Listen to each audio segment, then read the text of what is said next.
Salut, je m'appelle Caroline Girard, puis j'ai créé Chromatique Éducation parce que je crois sincèrement que tous les coiffeurs et les coiffeuses du Québec peuvent être riches.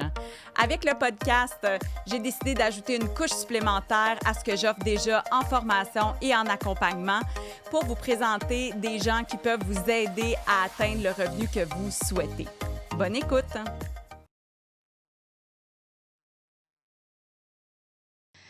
Tu penses que comme propriétaire qui loue des chaises à des travailleurs autonomes, bien la CNESST, ça ne te concerne pas?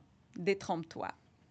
Savais-tu que si tu embauches des travailleurs autonomes, bien c'est peut-être des employés? Bien, c'est ce qu'on va découvrir avec mon invité aujourd'hui, Dominique Dorval, un avocat spécialisé en droit du travail. Merci, Dom, d'avoir été généreux puis d'être avec moi aujourd'hui. Pour la petite histoire, il faut savoir que Dominique, c'est un ami, mais c'est aussi un avocat qui maintenant travaille chez Tremblay Parents, avocats et avocates.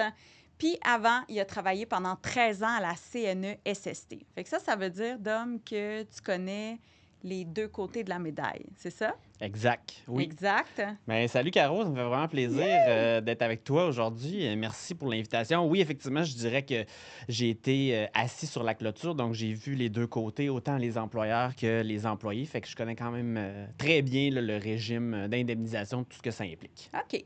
Déjà là, on a des mots bien compliqués. Régime d'indemnisation. Ouf.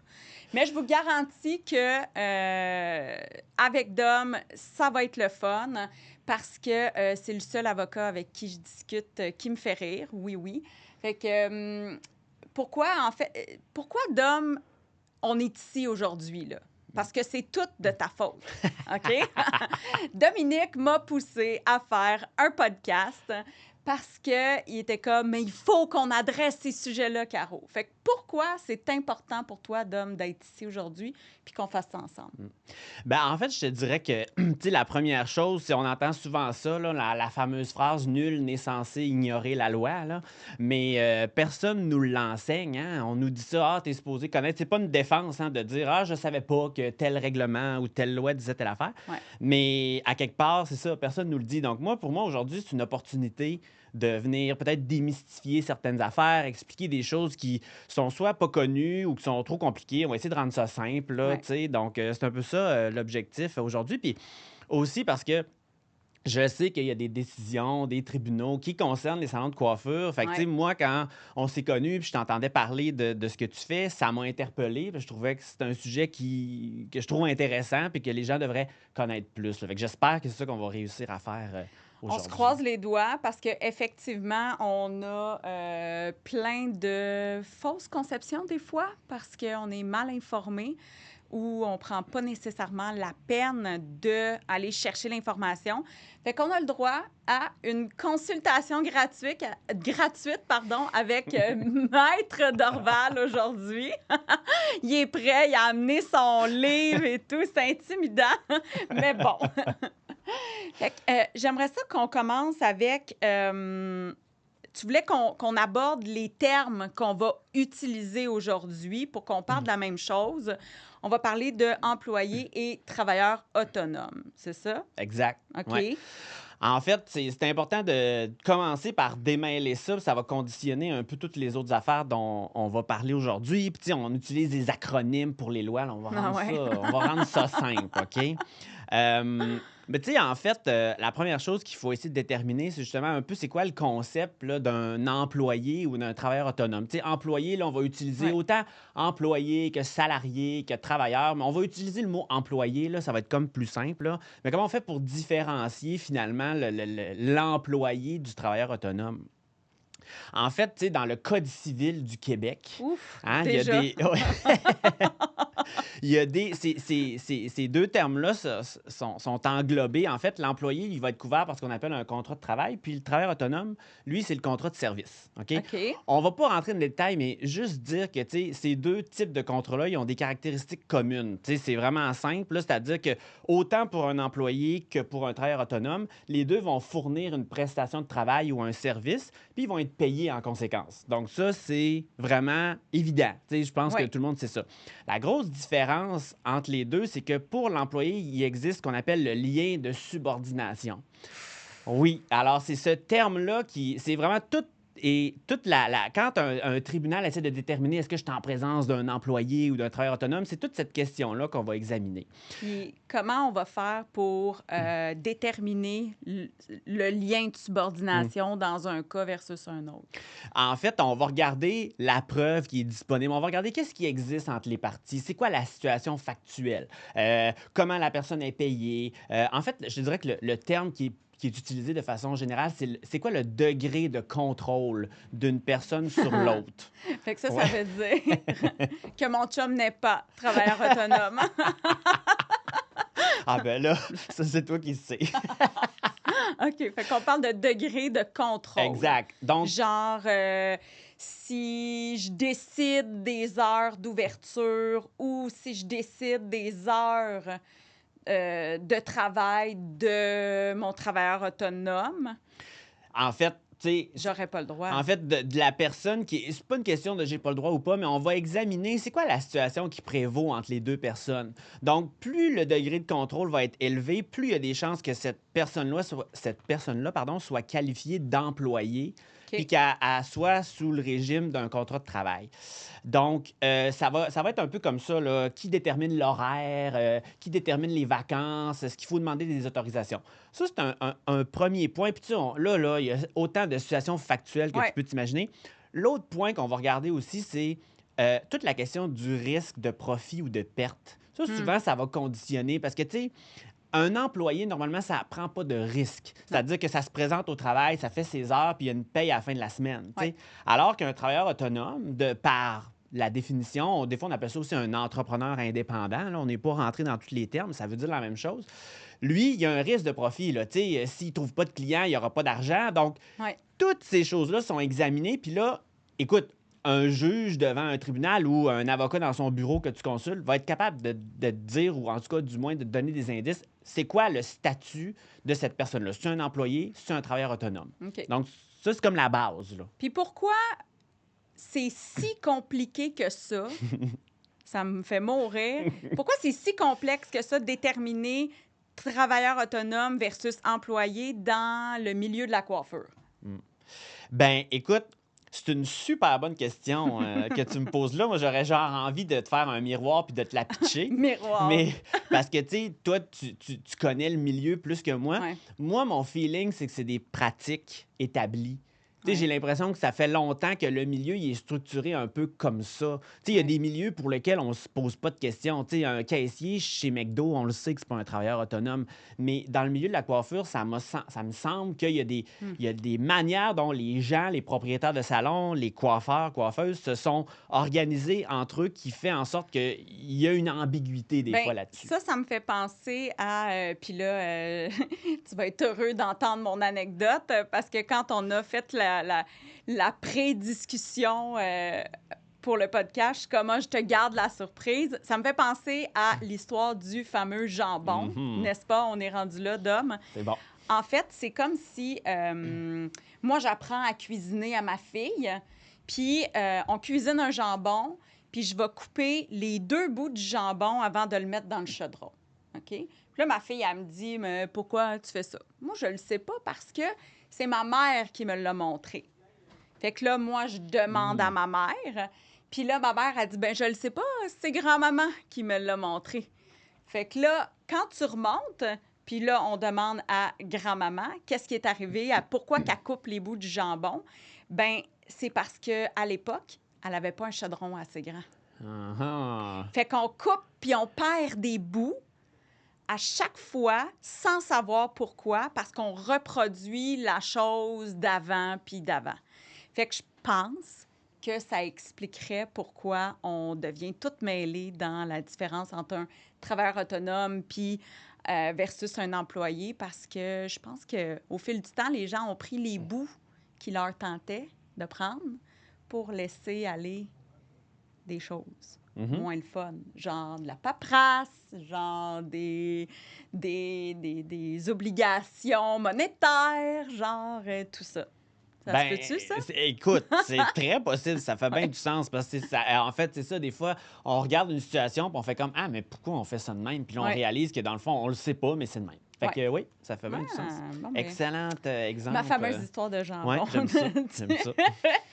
Fait que, aujourd'hui, on va parler de vrais cas, des scénarios qu'on voit dans les salons, que moi, j'ai entendu parler, que toi, tu as vu passer, qui sont passés en jugement, je ne sais pas là, le Dans terme. la jurisprudence. Dans la jurisprudence. Hey, j'ai toujours rêvé Ça fait très Law and Order, notre affaire. Bon. Fait que des jugements qui ont été rendus dans certains cas.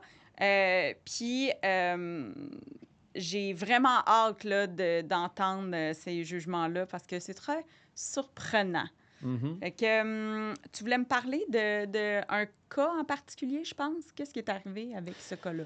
Ben, en fait, oui, c'est ça. Tu sais, en début de podcast, tu me disais, ah, pourquoi t'es là, machin. Puis moi, en fait, il y a une décision d'un tribunal qui parle vraiment spécifiquement des cas d'un salon de coiffure. Puis, tu sais, je trouve que ça ressemble à ce que tu m'as déjà raconté par rapport à comment ça fonctionne, tu sais.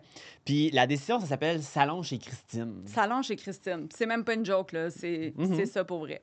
Puis, tu sais, c'est une décision qui date de 2009, mais elle est toujours d'actualité aujourd'hui parce qu'il y a eu plein d'autres types de décisions qui ont les mêmes principes, qui concernent d'autres types d'employés ou de travailleurs autonomes, mais tu sais, c'est toujours d'actualité. Puis, en fait, Christine, elle est propriétaire d'un salon. Puis, elle, sa job, c'est de louer des chaises à des coiffeuses. Fait que c'est pas une coiffeuse. Non, elle travaille pas derrière la chaise. Non, elle n'est pas coiffeuse. Est-ce que ça changerait la donne si elle était coiffeuse? Je pense pas. Non. OK. Je pense pas parce que, dans le fond, ce qui s'est passé dans cette histoire-là, c'est qu'un jour, la CNSST, dans ce temps-là, c'était la CSST, là, ça a changé de nom jadis. La CSST est débarquée, puis elle a dit « Ah, mais les coiffeuses qui travaillent ici, ce sont des travailleuses autonomes. » Je veux dire, j'ai regardé ça, moi, là, comme qu'on a dit tantôt, j'ai fait une petite analyse. C'est des travailleuses autonomes, mais étant donné que la loi sur les accidents du travail et maladies professionnelles prévoit une particularité pour ces gens-là, ben je considère que c'est des travailleurs autonomes qui sont considérés à l'emploi de Christine.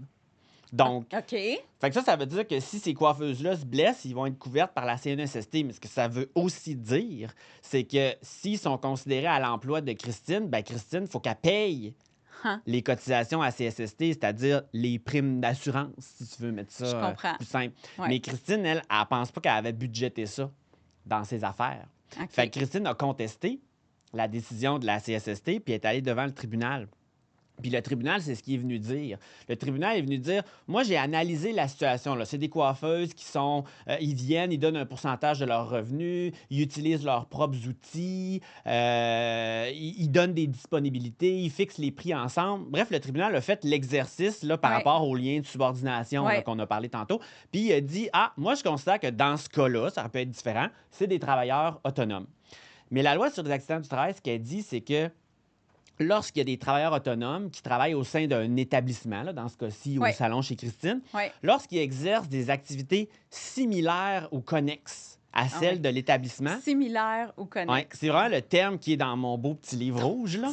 Mais c'est le terme qui est utilisé pour dire quand tu fais des activités similaires ou connexes, tu es considéré un travailleur à l'emploi de, dans ce cas-ci, salon chez Christine. OK. Et, en fait, donc, ce que ça a pour effet, c'est que Christine, il faut qu'elle paye les cotisations. Puis si les coiffeurs se blessent, il faut qu'ils peuvent réclamer à la CNSST. Mais là, ce que tu viens de me décrire là, c'est le cas de, genre, tous les salons à location de chaises de la province, là. Ben, écoute... tu le sais plus que moi, là. Moi, je travaille pas spécifiquement avec cette clientèle-là. Mais ce qui est intéressant dans cette décision-là, c'est qu'évidemment, Christine, elle a dit non, moi, je ne fais pas de coiffure, je loue des chaises. OK, elle a dit c'était comme ça, sa job, elle louait des chaises. Oui, c'est ça. Puis elle a dit plein d'autres affaires, mais ce qui est intéressant, c'est une phrase. J'ai amené le papier, là, mais j'ai assez par cœur, mais ça fait plus ça sérieux. Fait officiel. Puis, tu sais, la juge dit... Que serait un salon de coiffure sans coiffeuse? Alors, tu sais, la question, souvent, ce que les propriétaires de salons ou Ouais. de d'autres entreprises vont essayer de dire, c'est que, ah non, les activités sont pas similaires ou connexes parce que moi, dans le fond, j'en fais pas de coiffure, je fais juste louer des chaises. Ouais, mais tu sais, t'as un Tu salon as de un coiffure salon de qui s'appelle coiffeur. Salon chez Christine, puis les gens, ils viennent ici pas pour, tu sais, faire du macramé, là, ils viennent se faire couper les cheveux, Ouais. là. Puis, pour ce salon-là, concrètement, ça a été quoi les conséquences de ce jugement-là, de cette décision-là? Mm. En fait, la conséquence, c'est de dire que Salon chez Christine doit payer des cotisations à la CNESST. L'affaire, c'est que je ne sais pas combien ça peut représenter parce qu'après ça, c'est la CNESST qui a décidé, puis ça, c'est pas quelque chose qui est Je public. comprends. Mais ce qu'il faut savoir, c'est que la CNESST, elle, dans la loi sur les accidents du travail et maladies professionnelles, elle a des grands pouvoirs. Puis elle peut aller cotiser l'employeur pour toutes les années où il aurait pu cotiser.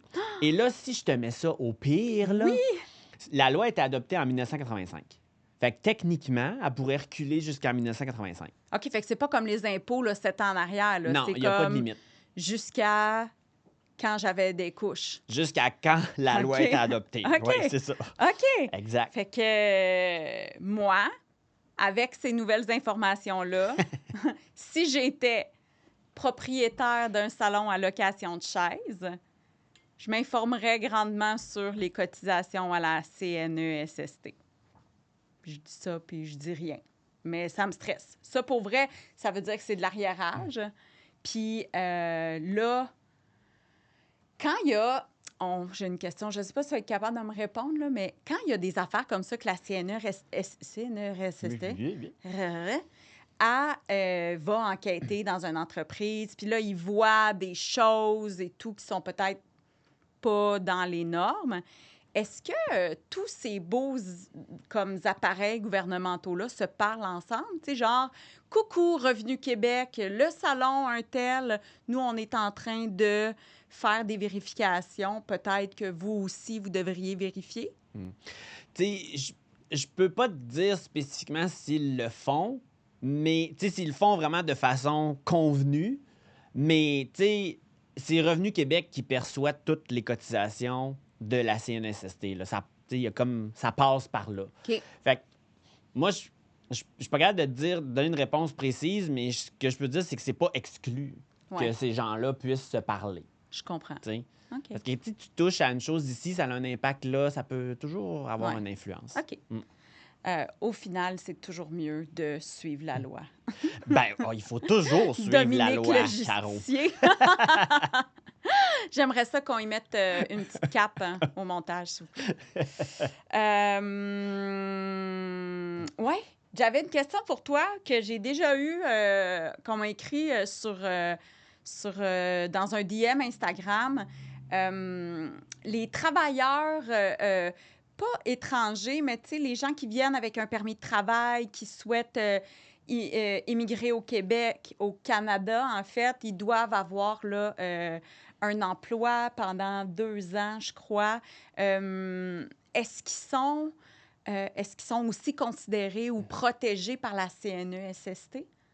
Oui, ben en fait, tu sais, moi, je suis pas le spécialiste là, en tout ce qui Oui. concerne l'immigration, mais ce que je peux te dire, c'est que toutes les lois du travail, là, les grandes lois majeures du travail, là, comme la loi sur les accidents du travail, maladies professionnelles, la loi sur les normes du travail, on va en parler peut-être un peu Oui. tantôt, la loi sur la santé et la sécurité du travail, c'est toutes des lois qui s'appliquent aux salariés, aux travailleurs, aux employés, utilise le terme que tu veux. Oui. Et c'est pas nécessairement en fonction du fait qu'ils ont un domicile au Québec. C'est plutôt en fonction du fait qu'ils vont travailler pour un employeur qui a un établissement au Québec. OK. Donc, une personne qui se blesse pour un employeur au Québec ou qui, par exemple, est victime d'une sanction disciplinaire, là, peu importe, dépendamment de Ouais. quelle loi on applique, Ouais. ces lois-là s'appliquent. Puis ça, c'est pas quelque chose qui est nouveau. Là. La plupart de ces lois-là datent toutes du début des années 80. Là. OK. Il n'y a pas rien qui a changé par rapport à ça. Là. Il y a une pénurie de main-d'œuvre présentement dans le secteur de la coiffure au Québec, puis on voit de plus en plus des employeurs ou même des coiffeurs de la France venir au Québec. Puis c'est dommage parce que moi, ce que j'ai entendu, c'est qu'ils ne se font pas expliquer ça de la même façon que tu me dis, tu sais, comme s'il était moins que un employé régulier. Puis souvent, ben ça mène à des abus, ça mène à, je veux pas dire de l'exploitation, là, c'est un grand mot, mais oui, un peu. Fait que c'est dommage que ça soit pas expliqué correctement à ces employés-là. Oui, puis c'est peut-être une incompréhension aussi de la part de leurs employeurs ou de leurs donneurs d'ouvrage, ou appelle ça comme tu veux. Ouais. Mais effectivement, mais tu sais, ce qu'on devrait savoir, c'est que c'est pas un critère, ça. Tu sais, quand la personne est ici, qu'elle a le droit de travailler, évidemment, ben, elle est couverte par ces lois-là. Oui, je comprends. Ben, en tout cas, j'espère que cette information-là va pouvoir aider certains travailleurs parce que j'en connais quelques-uns qui vont être heureux d'apprendre qu'ils ont des droits aussi. Là, je veux parler de mode de rémunération. Ça, c'est des questions qu'on me pose souvent. Pas tant qu'on me pose, mais on va me dire souvent « Ah, moi, je suis payée à commission, fait que je suis travailleur autonome. OK? Il y a différentes manières de se faire rémunérer en coiffure. Il y a un salaire de base, fait que tu es payé à l'heure, that's it, that's all. Il y a salaire de base plus commission. Il y a la commission seulement, puis pas mal ça. Hein? Ça suffit. Gagner à la loterie.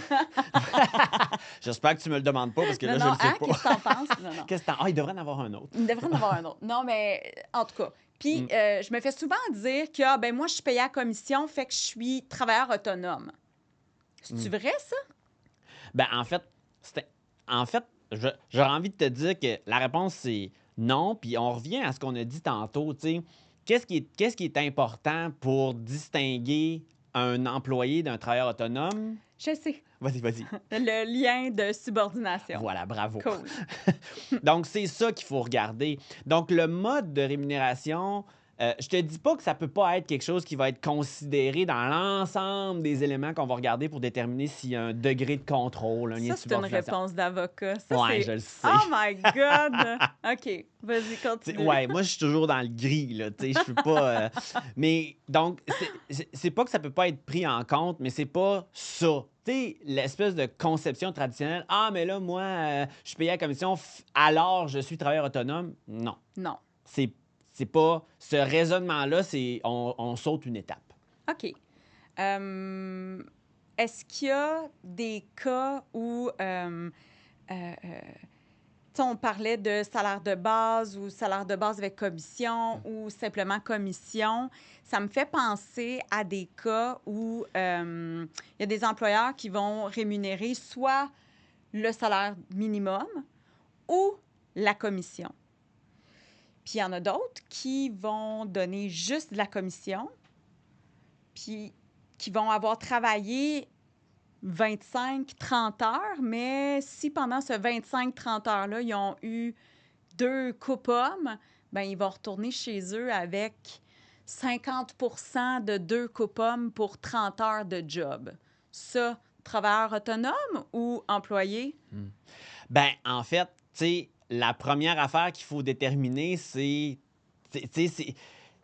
pas ce que ça y donne au bout de la semaine. Il faut, en premier, déterminer si tu es un employé ou un travailleur autonome. Puis là, dépendamment de la réponse à cette question-là, le dernier exemple que tu vas me donner va être correct ou pas correct.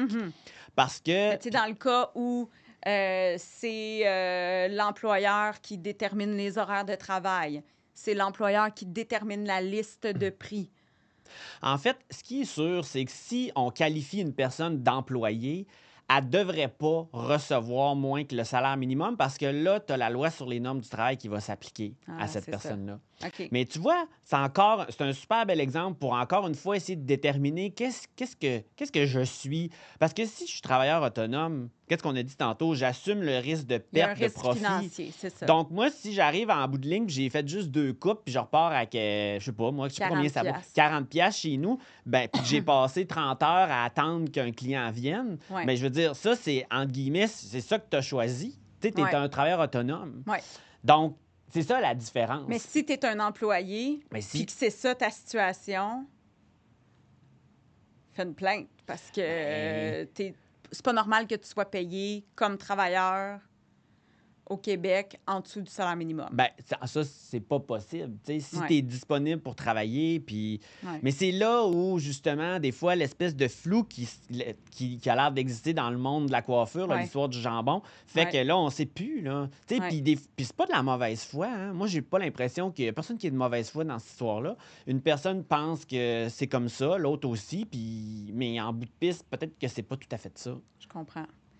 Je vois beaucoup aussi d'employeurs ou de salons de coiffure qui vont retirer des frais, ce qu'ils appellent des frais de service, soit directement sur la paye des employés ou dans le calcul des commissions que l'employé devrait recevoir pour des fournitures genre le café, des frais de service de carte de crédit puis des trucs comme ça. C'est légal, ça, ou pas? Ben, en fait, je te donnerais quasiment la même réponse qu'à celle d'avant. C'est qu'il faut déterminer avant si je suis un employé ou un travailleur autonome parce que si je suis un employé, il doit pas avoir rien qui fait en sorte qu'en bout de piste, je vais recevoir moins que le salaire minimum. OK. Ça c'est la règle. Ouais. Mais après ça, comment est-ce qu'on appelle ça? La liberté contractuelle. Tu sais, je veux dire, si tu es un employé puis tu viens travailler à un endroit puis tu es payé, mettons, je sais pas, là, je dis n'importe quoi, 30 pièces de l'heure, quand même qu'on t'enlèverait 5 pièces de l'heure pour des frais, tu seras pas en bas du salaire minimum. Je comprends. Mais tu sais, tu vas avoir accepté ça quand tu vas être allé travailler Ben, là. c'est ça la clé. Faut être au courant Oui. que ça va être comme ça. Ben, Fait que ce que je comprends, c'est que c'est pas illégal, non. mais... C'est pas illégal. En fait, je pense que ce qu'il faut dire, c'est que ça devrait jamais, si tu es un employé, ça devrait jamais faire en sorte que ton salaire comme hebdomadaire est inférieur au salaire minimum. OK. T'sais, OK. tu peux pas dire à quelqu'un, ah, je te paye tel montant, puis là, on the side, je t'enlève de l'argent, puis là, on regarde ça, puis on fait, ah, mais t'es en bas du salaire minimum. Mais tu sais, après ça, c'est beaucoup de. C'est l'entente. Tu sais, si un employé n'est pas satisfait du fait que c'est comme ça, ou un travailleur autonome qui s'embarque dans une relation contractuelle avec un propriétaire, puis que Ouais. ces frais-là, ça ne convient pas, ben là, après ça, il y a le choix. Il y a toujours le choix de dire, ben moi, je ne vais pas travailler ici, ou je ne ferai pas affaire avec ça. Oui. Parce qu'au final, ça devient un choix personnel d'accepter ou non. Ouais. Mais je suis quand même heureuse que tu aies démystifié. Moi, j'ai toujours pensé que c'était pas légal de retirer. Ben, en fait, c'est pas tant de retirer, mais je pensais que un employeur se devait de fournir tout ce qui est nécessaire à l'exécution du travail de l'employé. Ben, en Je me fait, trompe ou pas? oui, t'as raison, mais là, tu vas m'haïr, là. Oui, mais... Ben, c'est ça. C'est tout le temps ça, tu sais. Oui, mais... tu Maudits sais, avocats. je Une peux- chance, c'est gratis. je peux pas te dire, tu sais, c'est béton. Puis écoute, l'exemple que je vais te donner, là, c'est quand la pandémie est arrivée, puis que là, on est en télétravail, Oui. là, puis que là, tous les travailleurs sont retrouvés à la maison. Puis il y avait besoin de la souris, puis du Ben là, standing c'est ça. desk, puis du Jusqu'où elle va l'obligation de l'employeur, tu sais, qu'il faut... Bon, fait que, tu sais, Ouais. là, il y a toujours un flou, tu sais. OK. Fait que, bref, je suis pas capable de te donner une réponse, tu sais, comme ben nette, mais... Ça sert à rien, cette mais- rencontre-là. C'est pas vrai. Mais J'adore l'histoire du ça. salaire minimum, celle-là, par exemple, Ah oui, est ça, c'est béton, vrai de vrai. celle-là. Ça, c'est béton, Ouais, béton. ça, c'est clair. J'ai aussi quelque chose à te demander parce que j'ai souvent envoyé les gens vers la CNESST. Tu sais, à chaque fois sur des groupes Facebook de coiffeuses, sur les médias sociaux, quand les gens me contactent personnellement, qui ont des enjeux, qui ont un questionnement, j'ai toujours eu le réflexe de renvoyer en disant « Appel à la CNESST ». Eux vont pouvoir te donner les vraies puis les bonnes informations. Est-ce que j'étais dans le champ? Ben, écoute, t'es pas dans le champ. Tu sais, moi, je dirais, si tu sais pas quoi faire puis tu as une question, vaut mieux appeler à la CNSST que rien faire pantoute. Définitivement. Bon, fait que tu sais, c'est quand même un bon réflexe puis ça coûte rien. Fait que ça, c'est déjà un bon point. L'affaire, c'est que la CNSST, elle donne de l'information générale. Elle donne pas d'opinion juridique. OK. Puis, tu sais, tantôt, on a parlé de justement comment on fait pour définir un statut. Puis, tu vois, tu me poses plein de questions, puis je suis même pas, je suis pas capable de donner des réponses hyper précises parce que c'est toujours un ensemble de faits qu'il faut regarder. Ouais. Fait que la CNSST, elle, quand t'appelles, elle fait pas cet exercice-là. Fait que moi, je te dirais, c'est pas un mauvais réflexe de le faire, mais tu peux rester un peu sur ton appétit. OK. Habituellement, c'est plus un conseiller juridique, un avocat, un notaire qui va pouvoir te... Fait que c'est vers ces professionnels-là que tu dirigerais les gens, un avocat comme toi? Ben oui, parce que c'est vraiment, tu sais, un professionnel du droit qui va pouvoir évaluer la situation puis OK. pouvoir te dire, ben dans quelle case tu rentres, tu sais. Tu OK. rentres-tu dans la case employé, dans la case travailleur autonome? OK. Puis, est-ce que, tu sais, quand tu dis si on appelle à la CNESST pour avoir des informations, euh, on n'aura pas nécessairement la réponse parce qu'ils font pas le travail d'eux. Euh, dans quel cas, en fait, on va faire une plainte à la Mhm. CNESST? Ben, en fait, tu sais, la CNSST, c'est une grosse machine, là, puis on pourrait dire qu'elle est divisée en trois. Il y a comme deux côtés qui nous intéressent. Le côté de la santé et sécurité du travail qui Oui, concerne les accidents, puis le côté des normes du travail qui oui, concerne justement là, le salaire minimum, les droits minimaux d'emploi. oui.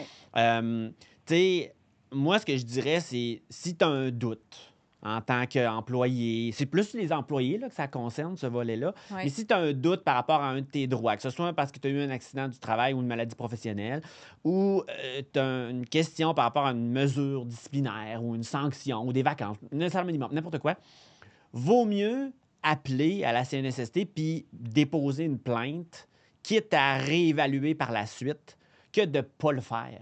OK. Hein, parce qu'il y a des délais qui sont prévus dans les différentes lois, puis ces délais-là sont relativement courts. C'est-à-dire que du côté des normes, le délai, c'est 45 jours de la mesure. Donc, si, là, je donne un exemple, si tu es congédié, puis que tu penses que tu n'aurais pas dû l'être, tu as 45 jours pour Pour te déposer revirer ta de plainte. bord. Exact. OK. Et pour un accident du travail, maladie professionnelle, c'est 6 mois. Donc, OK. tu sais, si plutôt que de rester dans le doute puis pas savoir, puis etc., des fois, c'est mieux de faire la démarche, quitte à se faire dire par la suite, ah, mais finalement, tu pouvais pas parce que tu étais travailleur autonome. Bon, mais tu auras protégé tes droits. Ça aura Tu rien sais. coûté. Non, c'est ça. Puis si tu es un employé puis que tu fais une plainte à la CNSST puis que ton dossier chemine puis qu'il y a à se rendre devant un tribunal, on s'entend là, que ça, c'est l'étape ultime. Là. Avant Ouais. ça, il y a toutes sortes d'étapes qui permettent de régler ou de négocier ou peu importe. Ben les employés sont représentés par un avocat de la CNSST gratuitement. Là. Donc, tu sais, c'est OK. quand même pas négligeable là, pour une personne. Pas du côté des accidents du travail, vraiment du côté toutes les Des normes. normes. Les normes, OK. ouais. Fait que, dans le doute, le gaz au bout. C'est ça. Ben oui. Fait que c'est pour ça que, tu sais, ton réflexe de diriger les gens vers la CNSST, c'est bon, parce que c'est mieux Ouais. que, tu sais, rester chez vous à regarder le plafond, là. OK. Mais ça se peut que tu aies une insatisfaction en sortant de là, parce que tu n'auras pas la réponse. Tu sais, les gens qui répondent au téléphone, tu t'imagines que les autres font ça à journée longue, ils peuvent pas donner des opinions. Des fois, c'est des questions complexes. Tu sais, regarde, Christine est allée jusqu'au tribunal, puis il y a eu Ouais. une audience, tu sais, d'une demi-journée, puis il y a eu Ouais, une ouais, ouais. décision d'une quinzaine de pages, tu sais. Ouais, ouais.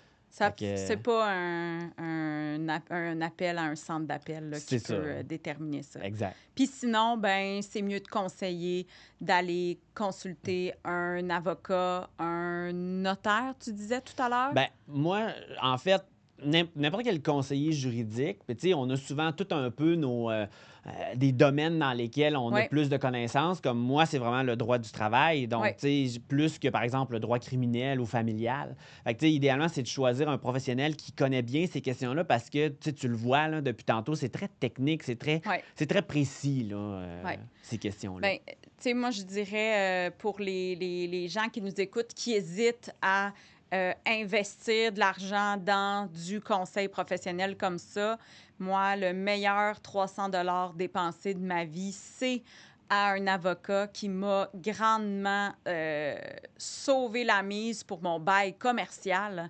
Sinon, j'aurais perdu près de 45 000 $ d'investissement. Je me serais retrouvée ma business à la porte. Tout ça pour avoir payer un avocat 300 $, Mm. je pense que ça vaut la peine.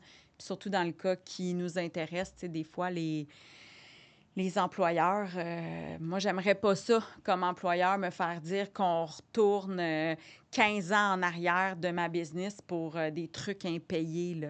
Fait que je pense que ça vaut Mm. la coupe de 100 $, en tout cas, mon avis, à investir. C'est ça. Après ça, c'est une question de philosophie. Il y a des gens qui vont préférer réagir à une problématique, puis d'autres qui vont préférer y aller Prévenir. en prévention. Ouais. T'sais. Moi, je pense que je suis de même. Oui, Toi aussi? oui. Oui. Ben, Tu moi, m'as en tout cas, saisi? oui. Moi, Oui, c'est ce que oui. je dis à mes Oui, clients. toi. Oui, c'est ça. Mais moi, Ah c'est ça ouais. que je dis aux clients. Appelez-nous avant. On est capable de vous dire, dans quoi tu peux agir, puis après ça, tu décides ce que tu veux. Est-ce que, est-ce qu'il y a des choses, si on s'adresse directement aux propriétaires de salons de coiffure à location de chaises, y a-t-il des choses en particulier qui doivent être au courant, qui doivent prendre en considération pour éviter justement des trucs que ça va coûter cher plus tard? Là? Ben, en fait, moi, je te dirais que, de mon point de vue, puis un peu du sujet dont on Oui, parle aujourd'hui, toute la question de la cotisation à la CNSST, moi, je pense que c'est quelque chose sur lequel il faut s'informer quand oui, on est propriétaire de salon. En fait, pour n'importe qui, mais là, c'est parce qu'on parle de ça, là. oui. Mais toi, en tant qu'entrepreneur qui dit, je me pars un salon de coiffure, je suis convaincu qu'il y a plein de choses qu'il faut que tu vérifies avec l'impôt, avec Ouais, le ouais. bail commercial. C'est Ah ouais, intéressant non, ton ça, exemple. ouais. Il y a plein de choses qu'il faut que tu Les vérifies. DAS, les vacances, C'est ça. écoute, ça finit plus, les assurances. Tu sais, faut vraiment y penser à deux fois avant d'avoir une entreprise, là. Ben, c'est Que ce ça. soit en coiffure ou en d'autres choses, En là. d'autres choses. Puis, cette question-là, d'où Ouais. la particularité du travailleur autonome qui peut être considéré un travailleur. Ça, personne ne sait ça, là. Non. Tout le monde dit, un travailleur autonome, il fait ses affaires. Mais c'est ça, mais la loi, ses accidents du travail, maladies professionnelles, elle a cette Ouais. particularité-là. Ouais. Moi, Alors, ce vaut que je mieux ça. comprends là, de notre discussion, c'est que je comprends que parce que tu es avocat, tu veux pas te prononcer puis tout le kit, mais moi, ce que j'en comprends, c'est que tous les salons de coiffure, ou presque, devraient cotiser à la CNESST pour les travailleurs parce qu'avec tout ce que tu m'as nommé là, de l'affaire du salon de Christine, puis je pense qu'il y avait d'autres cas aussi dans d'autres secteurs d'activité, ben ça cadre, là. Oui, Alors, c'est il n'y a ça. pas grand monde qui peut ne pas payer la cotisation à la CNESST. Ben, en fait, c'est ça. Puis, c'est parce que c'est une loi qui vise à couvrir le plus large possible, Ouais. Puis, on veut s'assurer que les gens puissent en bénéficier sans être obligés de poser un geste avant.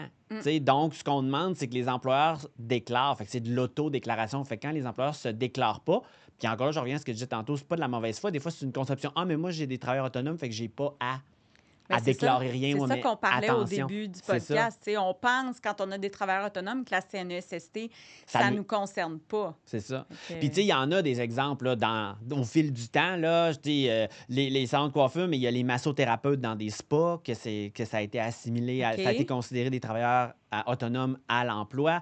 On a aussi des toiletteurs pour animaux. À la limite, il peut peut-être avoir... c'est pas des cheveux, mais c'est similaire ou connexe. Similaire. Tu vas commencer à pouvoir faire des jokes d'avocat bientôt. Ben oui, c'est ça, hein? Pareil. Puis, selon la jurisprudence. Oui, c'est ça. Fait que il y a ça, il y a eu les courtiers immobiliers aussi. OK. Ça avait quand même fait une bonne onde de choc quand la commission a déterminé que c'était des travailleurs autonomes qui étaient considérés comme à l'emploi. À l'emploi. OK. Ouais, il y a eu beaucoup de décisions des tribunaux là-dessus. Fait que, puis pourtant, j'ai l'impression que les courtiers, c'est un peu comme ton histoire du jambon. Là. Oui. C'est une pratique établie. C'est une pratique qui était établie puis qui se sont juste jamais reposé la question plus tard. Puis, tu sais, là, on parle que c'est aux propriétaires à payer ça. Bien, tu sais, les propriétaires, là, qui louaient des chaises, vous avez juste à ajouter ça dans votre pas votre contrat de location, mais dans votre prix de location. Tu sais, il n'y a pas de perte financière là, de ce côté-là. Il faut juste que votre contrat de location prenne en considération tous les frais que vous avez besoin de payer, dont la cotisation à la CNESST. Là. Tu sais, dans le fond, c'est juste un frais qui est refilé à, n'est-ce pas? En fait, c'est une bonne question, mais clairement, moi, ce que je dirais, c'est il faut que en tant qu'entrepreneur, propriétaire du salon, il faut que tu connaisses tes obligations, puis après ça, tu tu t'arranges en conséquence. Oui, Fait exactement. que c'est ça, moi, je pense, qui est important. Plutôt que d'avoir une surprise, qu'à un moment donné, ça débarque chez vous, puis... Oui. Ah, Dominique, je suis tellement contente. Ça a comme répondu à plein de choses, super vaguement, mais non. Mais je suis contente, là. On a déterminé un paquet de trucs qui me chicotaient, où diriger les gens quand il y avait des questions. C'était quoi la responsabilité d'un travailleur autonome, d'un propriétaire de salon qui avait des travailleurs autonomes. On a abordé certains droits aussi des employés dans le milieu de la coiffure. Avant qu'on se laisse, y a-t-il quelque chose que tu aimerais ajouter qui, pour toi, devrait être entendu par les gens qui nous écoutent aujourd'hui? Ben, écoute, je te dirais un peu dans la même veine que ce qu'on dit depuis tantôt. Tu sais, si je pouvais faire une analogie, moi, je te dirais, tu sais, pourquoi tu voudrais pas savoir c'est quoi ton carré de sable? Tu sais, en fait, c'est ça, là. Quand tu connais ton carré de sable, tu peux jouer dedans. Oui. Mais si tu le connais pas, là, peut-être que tu es en train de construire un super beau château chez le voisin. Puis là, quand le voisin va allumer, il va te dire non, mais t'es chez nous, faut que tu le défasses. Puis là, tu dis, ah, mais avoir su, je l'aurais construit 2 pieds plus loin. Ouais, mais tu t'es pas informé avant. Ouais. Alors là, après ça, tu sais, ça dépend de quel type de personne ou que tu veux, mais moi, c'est comme ça que je le vois. Une fois que tu connais ton carré de sable, après ça, c'est toi qui choisis ce que tu fais dedans, mais au moins, tu le sais. Fait que, voilà. Si tout le monde pensait de même, je pense que... Oui, il y aurait moins de surprises plus Exact. tard, puis de gens abusés. Bon, là, on va falloir qu'on fasse un autre podcast. Parle-moi pas. C'est non. Je te remercie beaucoup, Dominique, d'avoir passé du temps avec moi, d'avoir pris le temps d'informer le milieu de la coiffure, des droits, des responsabilités de chacun. Puis, si on a besoin de te consulter, c'est chez Tremblay Parents, avocats et avocates. C'est bien ça? Exact. Yes. Hey, merci, Caro. C'était super le fun. Merci.